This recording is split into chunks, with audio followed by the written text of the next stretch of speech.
কার্গিল 166 আমরা কিন্তু লে যাব। কি অবস্থা দেখো, ভেড়া কাটাতে কাটাতেই আমাদের আজকে বিকেল হয়ে মনে হচ্ছে। জজিলার ক্লাইম্ব চলছে আর তার সাথে চলছে heavy offroading. Zojila pass 11,649 feet. सन 1999 में पाकिस्तानी सेना ने 2 के सेटिस्फाइड की। এই অপারেশন বিজয়ের জন্যই কিন্তু আমরা আজকে এখানে দাঁড়িয়ে আছি। আর এখানে একটা খুব সুন্দর কথা লেখা আছে, পিকগুলো একদম পুরো বরফে ঢাকা, একদম স্নো ক্যাপ মাউন্টেন। হগলাইট গেলে এখন সুরু ভ্যালির মধ্যে ওয়াটার ক্রসিং পার করছি। গুড মর্নিং বন্ধুরা, এখন বাজে 7:45 আর আজকে হচ্ছে 8ই জুন শনিবার। আর আমরা শ্রীনগরের এই স্নো ভিউ প্যালেস এই হোটেল ছেড়ে আমরা এখন বেরোচ্ছি আমরা আমাদের স্বপ্নের ডেস্টিনেশন লাদাখের উদ্দেশ্যে। আর লাদাখ কিন্তু এখান থেকে জাস্ট আর 100 কিলোমিটারই দূরে, কারণ আমরা এরপরে যখন জজিলা পাস করব তখনই হচ্ছে আমরা লাদাখে ঢুকে যাবো। তো চলো যেতে যেতে সব কিছু রাস্তা বলবো, আমরা যাচ্ছি কোথায় সেটা তো আগের ব্লগে বলেছি, তো এখনও বলবো। তো চলো আগে রাস্তায় উঠি। এই হচ্ছে ঝিলুম নদী, এর পাশেই কিন্তু আমরা ছিলাম। খুব সুন্দর জায়গা। এই জায়গাটা হচ্ছে ডাল গেট, এই এরিয়াটাকে ডাল গেট বলা হয়। গত ব্লগে তোমরা যে দেখেছো যে আমরা খুব এনজয় করেছি ডাল লেক, তো সেই ডাল লেকের জল কিন্তু এই ঝিলুম নদী থেকেই যায়। আর আজকে কিন্তু আমরা কাশ্মীরকে বিদায় জানিয়ে চলে যাব হচ্ছে কার্গিল, যেটা কিন্তু পড়ছে লাদাখের মধ্যে। লাদাখ আমাদের ইন্ডিয়ার একটা ইউনিয়ন টেরিটরি, যেটাকে বাইকারদের তীর্থ বলা যেতে পারে। তো চলো রাস্তায় যা দেখবো সেটাই বলবো। প্রকৃতির যে সৌন্দর্য সেটা দেখবো, বড় বড় মাউন্টেন পাস আমরা ক্লাইম্ব করব। আর এইখানে আমাদেরকে এখন জিপিএস বলছে যে লেফট সাইডে চলে যেতে হবে। আমরা এই লেফট সাইডে কালকে গিয়েছিলাম, আমরা এদিকে কালকে মার্কেটে গেছিলাম, লাল চক বলে এখানে, যেটা খুব ফেমাস মার্কেট, আমরা সেটাতে গিয়েছিলাম। আর আজকের আকাশ একটু ক্লিয়ার আছে, এটা বেশ ভালো লাগছে। তার কারণ আমরা আসার পর থেকে বেশ ভালো রকমের বৃষ্টি হয়েছে। শ্রীনগর থেকে সোনমার্গের ডিস্টেন্স হচ্ছে 67-68 এরকম।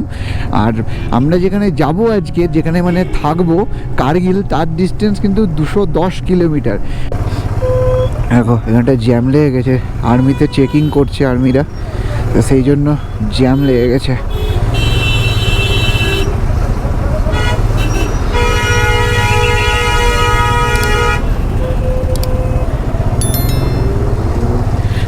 তেলের ট্যাঙ্কার যাচ্ছে, ভাই আমাকে একটু তেল দিয়ে যা, দুটো জ্যারিকেনে ভরে নি। ডিস্টেন্সগুলো দেখে নাও, লে এখান থেকে 392 কিলোমিটার, কার্গিল 166। আমরা কিন্তু লে যাব, আর লে এই সোজা রাস্তা দিয়েই চলে যেতে পারি, যেটা হচ্ছে শ্রীনগর লে হাইওয়ে। কিন্তু আমরা কিন্তু তা যাব না, কারণ কাপলেটের ইয়ারিক লাদাখ এসেছে, এক্সট্রিম কিছু অ্যাডভেঞ্চার না করলে হবে। আমাদের প্ল্যানে কিন্তু আছে, তোমরা নেক্সট এই সিরিজেই দেখতে পাবে, জাংস্কার, টেডলির যা জাংস্কার ভ্যালি ফ্রম লাদাখ।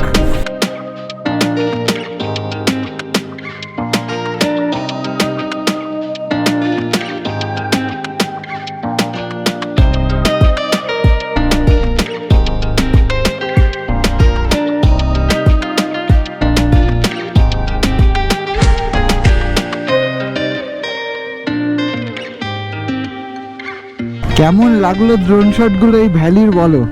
আর এই যে দোকানটা, এখানটায় দাঁড়িয়েছিলাম, এটা একটু ফ্ল্যাট জায়গা, অনেকগুলো খাবার দোকান আছে পরপর। তো ভাবলাম চলো এত সুন্দর একটা ভ্যালি, একটা ড্রোন শট তো নেওয়া বানতা হে। আর তার সাথে এখন যেহেতু 9:30 মতো বেজে গেছিলো, সেই জন্য ব্রেকফাস্টটাও করে নিলাম। এখন খেয়ে দিয়ে বেরোতে 9:58 বাজে। আর এখান থেকে সোনমার্গের ডিস্টেন্স ওই 36 কিলোমিটার মতো। সোনমার্গের হাইট মানে অল্টিটিউড সি লেভেল থেকে 8,960 ফিট।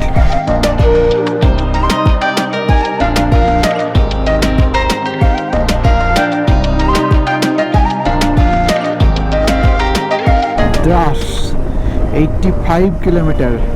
আর একটা জিনিস জানো কি, দ্রাস হচ্ছে এশিয়ার সব থেকে শীতলতম জায়গা। বাপরে বাপ, সোনমার্গ পৌঁছায়নি, সোনমার্গ পৌঁছানোর আগেই কত জ্যাম দেখো। এতক্ষণ রাস্তা কিন্তু দুর্ধর্ষ ছিল, মানে শ্রীনগর থেকে বেরোনোর পর এইখানে এই সোনমার্গের আগে পর্যন্ত আমরা সেরকম কোথাও জ্যামও পাইনি, সেরকম কোনো খারাপ রাস্তাও পাইনি। দু একটা ছোটো ছোটো 200 মিটারের অফরোডিং প্যাচ ছিল, বাট ওভারঅল রাস্তা টপ নচ একদম। গাড়ির জ্যাম তো কোনো রকমে বাঁদিক দিয়ে কাটিয়ে কাটিয়ে এলাম অফরোডিং করে করে। এখানে আবার ভেড়ার জ্যাম লেগে গেছে, কত ভেড়া। ম্যা করিস না, আমাদেরকে যেতে দে। আরে ক্লাচ মেরে মেরে গাড়ি চালানো যায়? সামনে দেখো, বাবা রে কত ভেড়া। আবার ওই দিক থেকে গাড়িটা এত জোরে জোরে আসছে, কি মুশকিল, খুব মুশকিল ভেড়াগুলোর জন্য।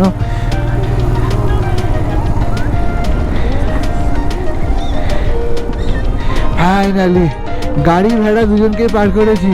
সিন্ধু নদীকে একদম ডান দিকে পাশে করে নিয়ে যাচ্ছি। কি স্রোত, বিভৎস স্রোত, একদম রাস্তার সমান সমান হয়ে যাচ্ছে। এখানে আমাদের 100 টাকা টোল দিতে হবে। এখানে প্রত্যেক গাড়িতে এটা নেই, সোনমার্গ ডেভেলপমেন্ট অথরিটির থেকে নিচ্ছে, বলছে স্যানিটাইজেশন চার্জ। ও আচ্ছা 50 টাকা, আচ্ছা বেশ, থ্যাংক ইউ। हाँ यूट्यूब चैनल है आप? हाँ हाँ कपल राइडर नाम ये couple ride, couple rider ERE। हाँ हाँ यार, इसलिए कपल राइडर। हाँ कपल राइडर दोनों राइड करते हैं। फोटो उठाएंगे सर, एक ना बाद में आप लोग आएंगे जब वीडियो आएगा तब। हमारा भी आएगा ना, यहाँ का भी वीडियो आएगा ना। अच्छा अच्छा, कमेंट कर देना मेरा वीडियो में। हाँ यही है, चलते हैं। मैं भी करता हूँ। Thank you thank you, bye bye bye bye. দেখো বন্ধুরা, এই যে ডান দিকে দেখতে পাচ্ছ বাড়িঘরগুলো দেখতে পাচ্ছ, এইটাই কিন্তু হচ্ছে সোনমার্গ। ডান দিকে একটা ওয়েলকাম টু সোনমার্গ বলে একটা ব্রিজ চলে গেল। তো সোনমার্গ যেতে গেলে কিন্তু ওই ব্রিজটা ধরে ওদিকটাই যেতে হবে। ওদিকটা অনেক অ্যাডভেঞ্চার স্পোর্টস আছে, নাগরদোলনাও দেখতে পাচ্ছি দূর থেকে, তারপর প্রচুর খাওয়ার জায়গা আছে, প্রচুর গাড়ি দাঁড়িয়ে আছে। আর আমরা কিন্তু এখন ওদিকে না গিয়ে চলে আসছি সোজা। এবার আমরা যাচ্ছি হচ্ছে জজিলা, মানে আমাদের ফার্স্ট, এই ট্রিপের ফার্স্ট, আমাদের লাইফের ফার্স্ট মাউন্টেন পাস ক্লাইম্ব করতে। মানে ওই পাস ক্রস করেই কিন্তু আমরা ঢুকে যাব হচ্ছে লাদাখে। লুটে নিতে ইচ্ছা করছে। বাদিকে দেখো, বাদিকে পেট্রোলের ট্যাঙ্কের পুরো লাইন, একটা একটা আমাদের একটা শুধু গাড়ি চাই, একটা। এটা যদি নিয়ে যেতে পারতাম, ইন্ডিয়া ট্যুর করে ফেলতাম। কি অবস্থা দেখো, হে ভেড়া কাটাতে কাটাতেই আমাদের আজকে বিকেল হয়ে মনে হচ্ছে। পুরো রাস্তা পুরো রাস্তা জুড়ে সব গাড়ি আটকে গেছে। এই গাড়িওয়ালার সাথে তো ঝামেলায় লেগে গেছে।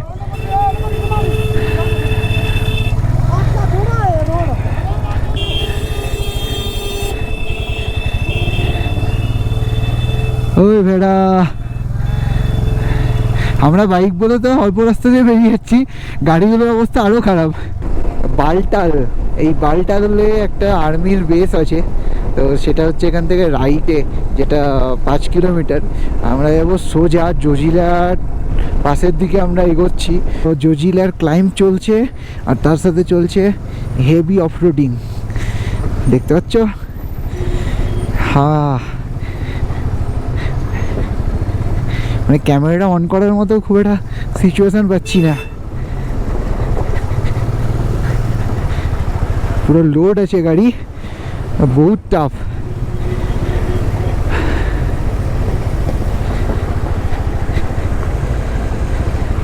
আমরা এখন জজিলা পাসের ওপরের দিকে উঠছি।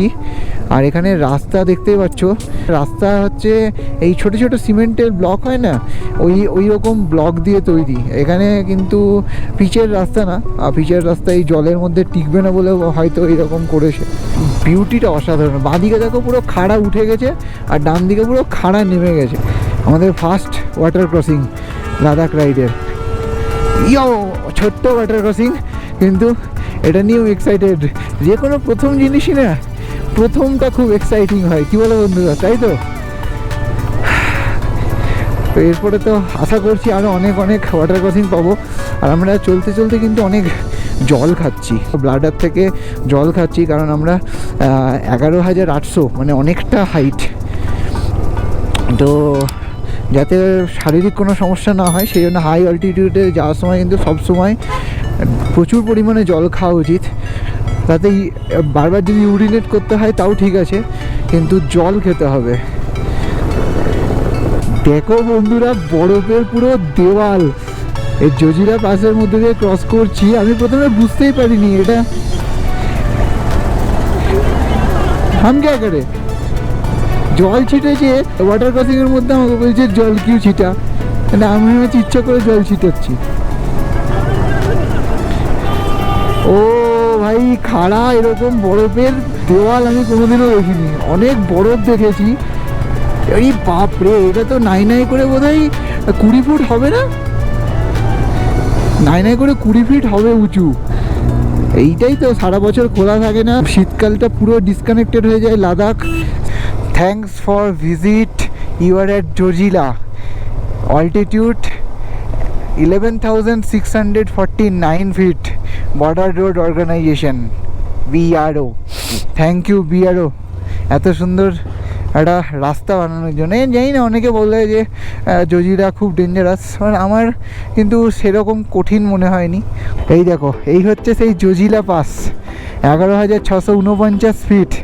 আমি আমার নিজের বাইক নিয়ে কলকাতা থেকে 2,575 কিলোমিটার চালিয়ে আজকে জজিলা।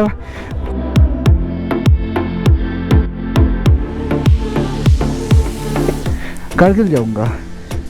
हाँ हाँ, अभी कंटिन्यू उधर पे तो ठीक है, ये पहाड़ी रास्ता में इतना ऊंचा नहीं जाके थोड़ा रुक रुक के जाना अच्छा होता है, इसलिए रुक जाऊंगा, वरना तो ले चले जा सकते हैं, ऐसा कोई बात नहीं है। ठीक है, चलते हैं। এই থাকলো জজিরা, আর আমরা এগিয়ে যাচ্ছি এখন কার্গিলের দিকে। 106 কিলোমিটার এসেছি, আর 104 কিলোমিটার যেতে হবে, মানে শ্রীনগর থেকে কার্গিলের ঠিক এক্স্যাক্টলি মিডিল পয়েন্টে পড়ে হচ্ছে জজিলা পাস। আর এখানে হালকা হালকা বৃষ্টি পড়ছে এখন, তো একটাই প্রে করছি যেন জোরে বৃষ্টিটা না পড়ে। আর এখানে তো স্নোফল আমবাদ, যে কোনো পাশেই যে কোনো সময় স্নোফল হওয়া শুরু হয়, কারণ এটা অনেক হাই অল্টিটিউডে।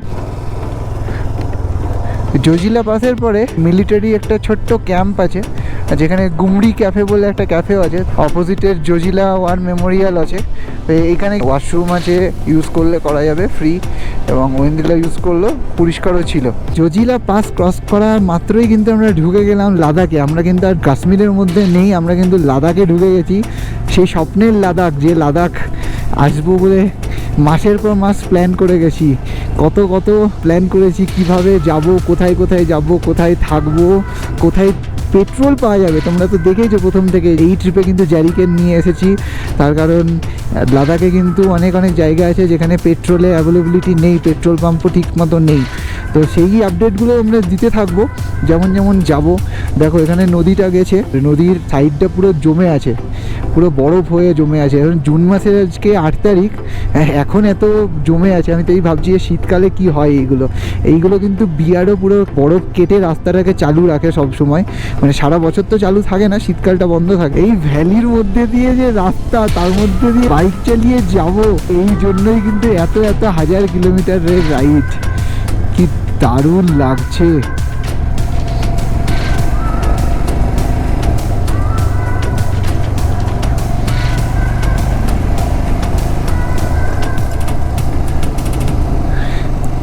সামনে দেখছি বোর্ড দেওয়া আছে দ্রাস 25 কিলোমিটার, আর কার্গিল হচ্ছে 84 কিলোমিটার। এখানে প্রচুর প্রচুর জায়গার নাম দেওয়া আছে, যে জায়গাগুলো সবকটাই কিন্তু আমরা যাব।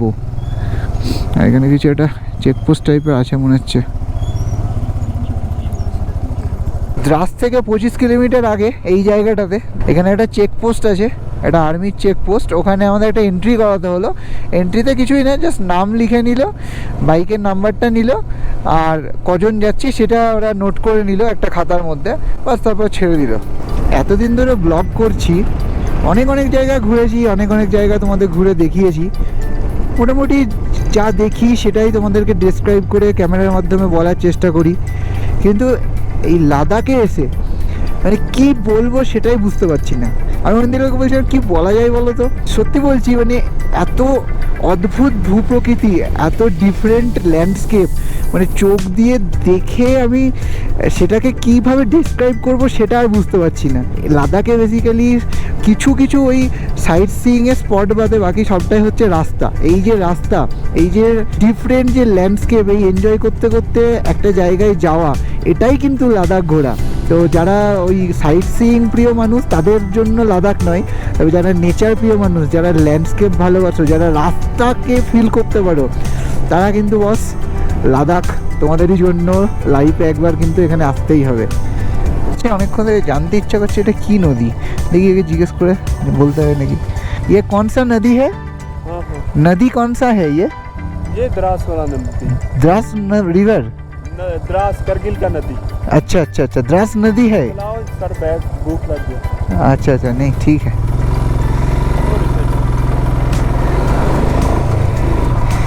যাক, জানা গেছে ফাইনালি এটাকে বলছে দ্রাস রিভার। আমি ম্যাপে কিছু দেখতে পেলাম না, একজন এখানে ঘোড়া নিয়ে যাচ্ছিল, জিজ্ঞেস করলাম। সামনে যেটা দেখতে পাচ্ছ সেটা হচ্ছে দ্রাস ভিলেজ। আর দ্রাস ভিলেজ হচ্ছে এশিয়ার কোল্ডেস্ট ভিলেজ। আমি যতটা শুনেছি শীতকালে বোধহয় -40°C পর্যন্ত টেম্পারেচার চলে যায়। চিন্তা করতে পারছো, -40°। এখন তো দেখাচ্ছে 18°, এখন রোদ আছে, রোদটা চলে গেলে আরও ঠান্ডা পড়বে। এখন বাজে বেলা 2:07, আর এখন আমরা এসে পৌঁছেছি দ্রাস। তো দ্রাস টাউন লেখা আছে দেখলাম, আগের যেটা ছিল সেটা ভিলেজ, এই জায়গাটা টাউন। পিছনে বোর্ডটা দেখতে পাচ্ছ, welcomes you to Dras, the second coldest inhabited place in the world. মানে মানুষের বাসযোগ্য, এটা ওয়ার্ল্ডের সেকেন্ড কোল্ডেস্ট প্লেস। আর এশিয়ার কিন্তু এটা সবথেকে কোল্ডেস্ট প্লেস, যেমনটা আস্তে আস্তে বললাম। ফার্স্ট কোনটা জানো কি? আমি একটা হিন্টস দিচ্ছি, সাইবেরিয়ার একটা জায়গায়।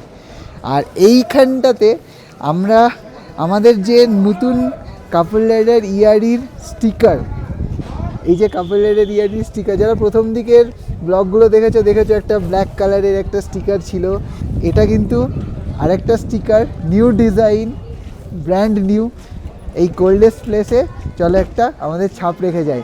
এইখানটাতে যে বাসেরা হোটেল অ্যান্ড রেস্টুরেন্ট আছে, এটা খুব ফেমাস শুনেছি। তো চলো এক্সপিরিয়েন্স করে দেখি। লাঞ্চটা এখানে করে নিই, কারণ 2 বেজে গেছে লাঞ্চ টাইম।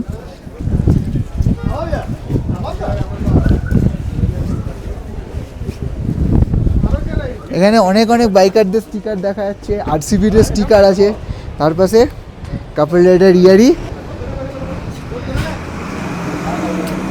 স্টিকারটা কেমন হয়েছে সেটা জানিও। আর এখানে এসে কেউ যদি এটা দেখো, অবশ্যই বলো। দ্রাসে তো পৌঁছে গেছি, অনেকটা দারুণ এক্সাইটেড রাইড করার পর। আর এখন আমরা ঢুকে গেছি হোটেল বাসেরা। দ্রাস এই হোটেলটা, দ্রাসে একদম মেন রাস্তার উপরেই হোটেলটা, তোমরা দেখলেই। সেখানে আমরা নতুন স্টিকার লঞ্চ করেছি আমাদের। আচ্ছা, আজকের মেনুটা তোমরা একবার দেখো। আজকের মেনুতে রয়েছে সাদা ভাত, মটন রোগান জোশ, আর হচ্ছে চিকেন কান্টি উইথ বোন। আর যেগুলো দিয়েছে সেগুলো ওরাই দিয়েছে। এটা হচ্ছে পেঁয়াজের একটা স্যালাড টাইপের, মাটনের একটা চাটনি, মানে মাটন কিমা দিয়ে। আর আসার সাথে সাথেই 2 কাপ চা খেয়েছি আমরা, চা খাওয়া হয়ে গেছে। তো চলো এগুলো আগে টেস্ট করে দেখতে হবে। যা লাগছে না বস, কি বলবো, এক ঘর দেখেই লাগছে। আর এত বেলা হয়ে গেছে, এতটা রাইড করেও এসেছি, তো ওয়েট করা তো একদম नहीं बनता है, खाने को मांगता है। চলো খেয়ে নিই।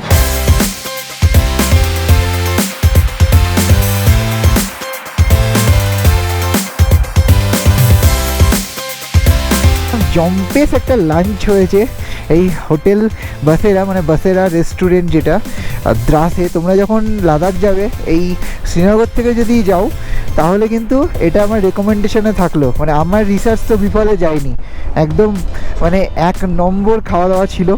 আর এখন আমরা বেরিয়ে যাচ্ছি কার্গিলের উদ্দেশ্যে।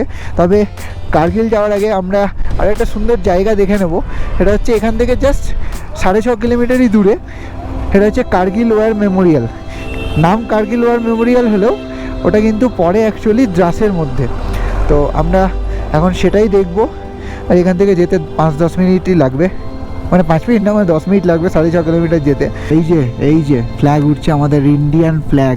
আর এটাই কিন্তু হচ্ছে কার্গিল ওয়ার মেমোরিয়াল। রাইট সাইডে পার্কিং। তো চলো পার্কিংটা করে দিই, তারপরে আমরা চলে যাব হচ্ছে মেমোরিয়াল দেখতে।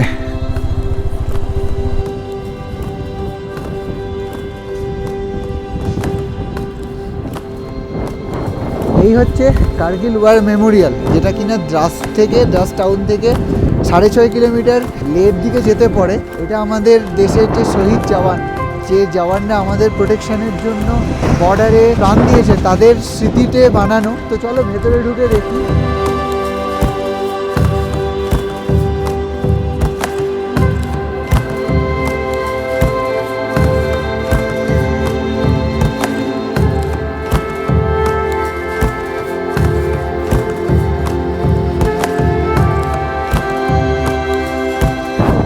দেখতে পাচ্ছ আমাদের ইন্ডিয়ান ফ্ল্যাগ, ইন্ডিয়ান তিরঙ্গা কি সুন্দর হয়ে উঠছে, দেখে মনটা জুড়িয়ে গেল।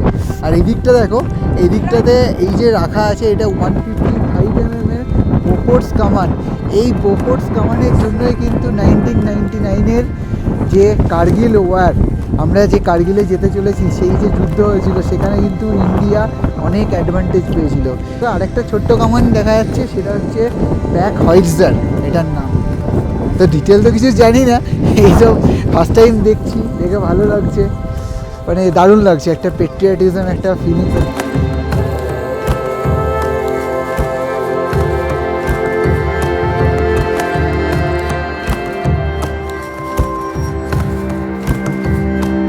আমরা দাঁড়িয়ে আছি কার্গিল ওয়ার মেমোরিয়ালের একদম সেন্টারে। পিছনে দেখতে পাচ্ছ অপারেশন বিজয়। এই অপারেশন বিজয়ের জন্যই কিন্তু আমরা আজকে এখানে দাঁড়িয়ে আছি। আর এখানে একটা খুব সুন্দর কথা লেখা আছে, the memorial is dedicated to the brave hearts who gave their today for our tomorrow. সত্যিই তাই, এনারা যদি না থাকতো আমরা আজ এখানে দাঁড়িয়ে থাকতাম না। আর ওখানে দেখো একটা অমর জওয়ান জ্যোতি জ্বলছে, যেটা কিন্তু এখানে যে শহীদ সৈনিকদের স্মৃতির উদ্দেশ্যে জ্বালানো আছে। ये वार मेमोरियल कारगिल युद्ध वीरों के याद नवंबर 2004 को भारतीय सेना द्वारा बनाया गया। सन 1999 में पाकिस्तानी सेना ने धोखे से घुसपैठ की और यहाँ से लाइन ऑफ कंट्रोल उत्तर दिशा लगभग 9 किलोमीटर की सीधी दूरी पर। 13 जून 1999 को दो राष्ट्रीय राइफल्स के मेजर दिव्य गुप्ता ने अपने सर्वोच्च बलिदान देते हुए गोरोलिंग की चोटी पर तिरंगा लहराया। देश उन्हें सलाम करता है। बड़े ही खुशनसीब होते हैं वे लोग जिनका लहू वतन के काम आता है। যে পাহাড়ের টপগুলো দেখতে পাচ্ছ পুরো বরফে মোড়া রয়েছে। একদম লেফটে যেটা রয়েছে সেটা হচ্ছে টাইগার হিল, মিডিলে যেটা একদম চোখালো রয়েছে সেই জিনিসটা হচ্ছে রাইনো হর্ন, আর একদম লেফটে যেটা আছে হালকা ঢেকে আছে কিন্তু দেখা যাচ্ছে, সেটাকে বলা হয় বাত্রা টপ। এতক্ষণ মেঘের তলায় ঢাকা ছিল, এখন দেখা বাত্রা টপ গেল। সম্পর্কে আশা করি এখন আমরা সবাই সবাই জানি, জানি। শেরশাহ সিনেমা দেখার পর থেকে ক্যাপ্টেন বিক্রম বাত্রা ওটা জয় করেছিল এবং ওইখানে নিজের প্রাণ ত্যাগ করেছিল আমাদের দেশের জন্য। শুনলাম এখানে ব্রিফিং করে বললো। भारत माता की জয় भारत माता की জয়। এটা হচ্ছে heart of remembrance, Kargil war মেমোরিয়ালের মধ্যেই পড়ে। এখানে শহীদ জওয়ানদের সমস্ত স্টোরিগুলো পড়লাম, তার সাথে একটা ভিডিও চালানো আছে, সেটাও দেখলাম ছোট্ট করে। যে জওয়ানরা শহীদ হয়েছে তাদের লেখা লাস্ট চিঠি, সেগুলোর পুরো অরিজিনাল রেপ্লিকাটা রাখা আছে। তো সেগুলো পড়ে সত্যি খুব ইমোশনাল টাইপের লাগছিলো। তার সাথে সাথে যুদ্ধ জয়ের পরে যে পাকিস্তান আর্মির থেকে ক্যাপচার করা যেসব বন্দুক, হেভি আর্টিলারি, শেল, এই সমস্ত গুলি, রিভলভার, এই সমস্ত কিছু দেখলাম ভেতরে, দারুণ লাগলো। মানে তোমরা যারা কার্গিল যাচ্ছ, লাদাখ আসছো, এটা তো নো ডাউট এখানে ঢুকতেই হবে। আর এখানে ঢুকে আমাদের প্রায় 1 ঘন্টার বেশি সময় আমরা কাটালাম। ইন্ডিয়ান আর্মিকে স্যালুট জানিয়ে কার্গিল ওয়ার মেমোরিয়ালকে দ্রাসে ছেড়ে রেখে চলে যাবো আমরা কার্গিল সিটির দিকে, যেটার ডিস্টেন্স এখান থেকে 60 কিলোমিটার। আর প্রচণ্ড ঠান্ডা লাগছে, ঠান্ডায় কথা বলতে পারছি না। আর এই যে দেখছো রাস্তা, এইটাই হচ্ছে NH1। এই NH1কেই কিন্তু ক্যাপচার করতে চেয়েছিল এবং ডিসকানেক্টেড করে দিয়েছিল ওই পিকগুলোকে, যেগুলো দেখালাম সেগুলোকে ক্যাপচার করে পাকিস্তান হানাদার বাহিনী। সামনেটা ওয়েদারটা এখন অনেক ক্লিয়ার হয়েছে, একদম ক্লাউড সরে গেছে, হালকা হালকা সাদা সাদা ক্লাউড আছে কিন্তু কালো ক্লাউড সরে গেছে। আর সামনে পিকগুলো একদম পুরো বরফে ঢাকা, একদম স্নো ক্যাপ মাউন্টেন যাকে বলে আর কি। কেমন লাগছে একটু কমেন্ট করে জানাও। একটা লম্বা ব্লগ হচ্ছে, কারণ রাস্তাটা অনেক লম্বা, এত সুন্দর জায়গা, কত কত জায়গায় মনে হচ্ছে এখানে ড্রোন শট নিলে হয়, এখানে একটু ভিডিও করি, এই করতে করতে ভিডিও তো একটু বড় হয়েই যাচ্ছে, কিন্তু তোমরা কিন্তু সঙ্গে থেকো।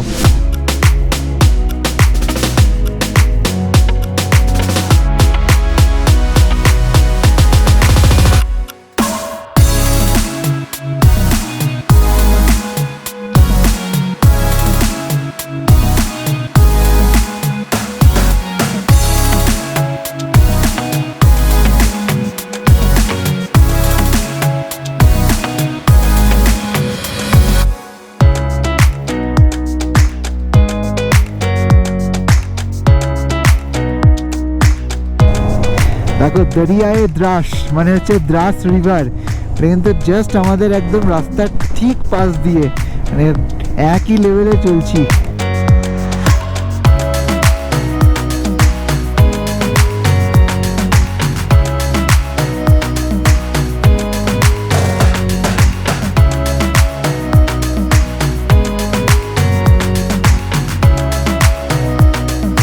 রাস্তার বাঁ দিকে আর ডান দিকে দেখো একদম সবুজ পাতার গাছ আছে, এটা কি গাছ কেউ বলতে পারবে? আচ্ছা আমি বলে দিচ্ছি, এগুলো হচ্ছে সব অ্যাপ্রিকট গাছ। এখন তো অ্যাপ্রিকটের সময় না, বেসিক্যালি এপ্রিল মাসের প্রথম দিকে যদি আসা হয়, এগুলোতে একদম পুরো সুন্দর হোয়াইট কালারের আর পিঙ্ক কালারের ফুল ফুটে থাকে, অ্যাপ্রিকট ব্লজম বলে। তো অ্যাপ্রিকটের জঙ্গল, দ্রাস নদীর আমরা ডান দিক দিয়ে যাচ্ছি আর বাঁ দিকে পুরো পুরো জঙ্গল একদম। এইগুলোতে যদি পুরো ফুল ফুটে থাকে তাহলে কি লাগবে, আর এখন গ্রিনটাও দারুণ লাগছে, মানে একদম পুরো পিওর গ্রিন। এখন বাজে 6:02 আর আমরা কার্গিল সিটি পৌঁছে গেছি। বাঁদিকে দেখো একটা ব্রিজ চলে যাচ্ছে, এই রাস্তাটা NH1, এটা সোজা চলে যাচ্ছে লের দিকে, আর আমরা কিন্তু লেফটে না গিয়ে চলে যাচ্ছি সোজা, কারণ সোজা চলে যাচ্ছে কার্গিল সিটি। তো চলো কার্গিল সিটির মধ্যে ঢুকি, কোনো পেট্রোল পাম্প দেখে একটু ফুয়েল আপটা করিয়ে নিই, কারণ এখন আমাদের ফুয়েল অনেকটাই কমে এসেছে, আর তার সাথে সাথে কোনো একটা হোটেল দেখতে হবে আজকে রাত্রে থাকার জন্য। চলতে হবে ভাইয়া।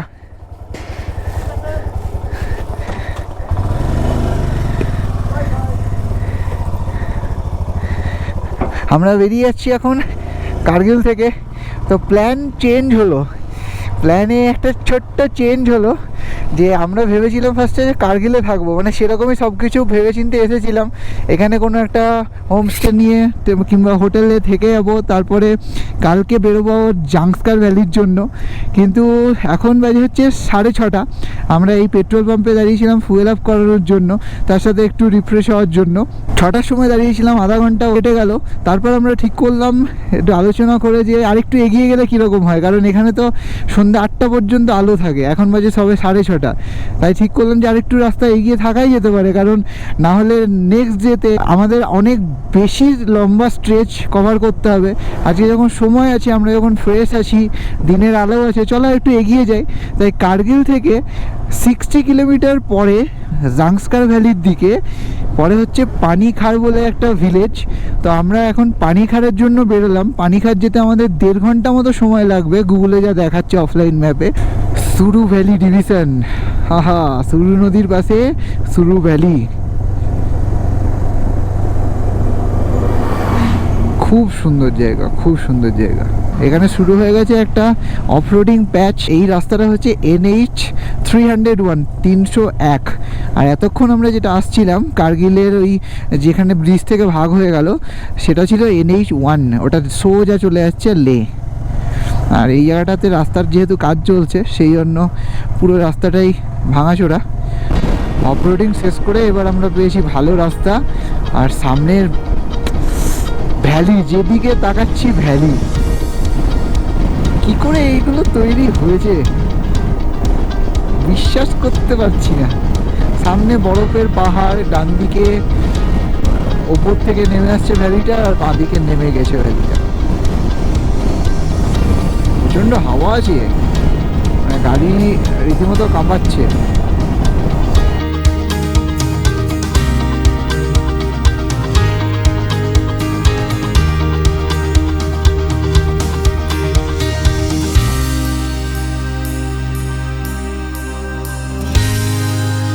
আমরা পানিখার পৌঁছাতে এখনও 25 কিলোমিটার বাকি।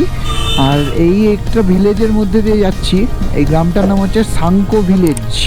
পানিখায় যাওয়ার পরে হঠাৎ করে খুব চা পিপাসা পেয়েছে, তাই আমরা রাজবি বেকারিতে এসে দাঁড়ালাম। আর ঢুকে না মনটা খুব ভালো হয়ে গেছে। এখানে বিভিন্ন রকমের ব্রেড আইটেমস আছে, এখানে অনেক কুকিজ আছে।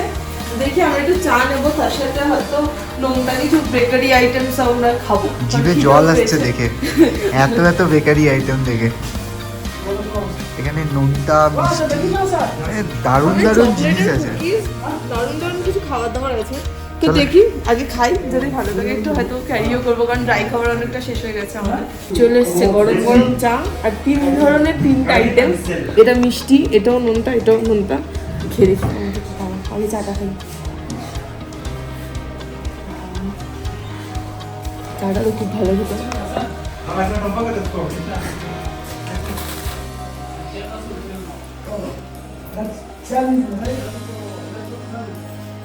না ভালো হতো, ওই আমাদের পাওয়া যায় ওরকম খেতে। দোকানের আইটেমগুলো দেখে আমার চরম লাগে, মনে হচ্ছে উঠিয়ে নিয়ে যায় সব আইটেম। এটা হালকা কেক কেক টাইপের, এটা মিষ্টি আইটেম। তাহলে চায়ের পরে খেয়ে, এখন খেও না। এখন নারকেল নারকেল দেওয়া। আমি ভিডিওই করে যাবো নাকি, আমি এবার খাবো, নাহলে আমার জিভের জল গড়িয়ে চায়ের পরিমাণ বেড়ে যাবে। দেখলে সাংকোর এই যে Rabiz bakery and tea stall, ও সরি রবিজ না, Rajbi bakery and tea stall, উচ্চারণগুলো না আমি চিরকালই কাঁচা। এখানে আমরা ঢুকেছিলাম তো চা খেতে, কিন্তু চা খাওয়ার পরে কিছু দেখা যাচ্ছে না গো, খুব অন্ধকার। এই দেখো এক প্যাকেট এ দেখো বেকারি আইটেম কিনে নিয়ে আমরা এখন চললাম পানিখারের পথে। মানে আমরা টোটাল পাগল। আর কত রকম আইটেম খেয়েছি আমরা? আমরা দুটো চায়ের সাথে 3-4 ধরনের বিস্কুট খেয়েছি, প্লাস যত রকমের বিস্কুট ছিল সব 2 পিস করে নিয়ে নিয়েছি। এই যে হাতে ব্যাগে জায়গা নেই, হাতে করে নিয়ে ছুটছি। চলো কি আর করবো, এখন রাস্তায় বেরিয়েছি, এইগুলো তো ওয়ান টাইম, তাই না? আবার জিপিএসটা লাগিয়ে নিই। এখন সন্ধে কটা বাজে? 8:15 বেজে গেছে, তাও আকাশে হালকা আলোটা আছে। আমরা সুরু ভ্যালির মধ্যে দিয়ে এখন রাত্রিবেলা 8:25-এর সময় চলেছি পানিখারের দিকে। রাস্তায় কেউ নেই, এদিকে স্নো ক্যাপ মাউন্টেন, মোটামুটি হাত ফাতে কোনো সার নেই সেরকম। দুজনে থরথর করে কাঁপছি, আর তার মধ্যে দিয়ে এইরকম মাটির রাস্তা দিয়ে আমরা পানিখারের দিকে চলছি। এখনও 20 কিলোমিটার এভাবেই যেতে হবে। চলো দেখি কখন কি ভালোভাবে পৌঁছাতে পারি, এটুকুই প্রার্থনা করি।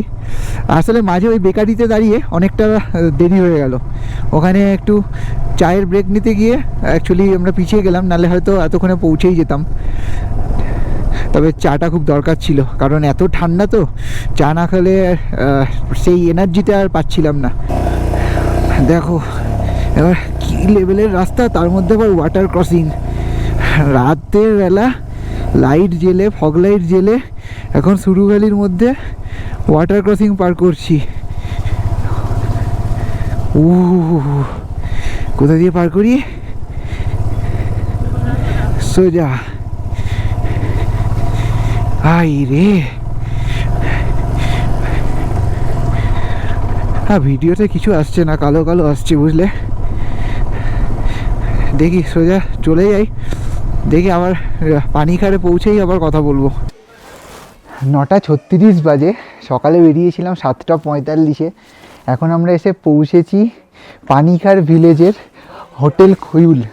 এই হোটেলটা খুঁজে পেতে আমাদের মোটামুটি বেশ বেগ পেতে হয়েছে, কারণ আমরা পানিখার ঢুকে গেছিলাম তো 9:10 বাজে।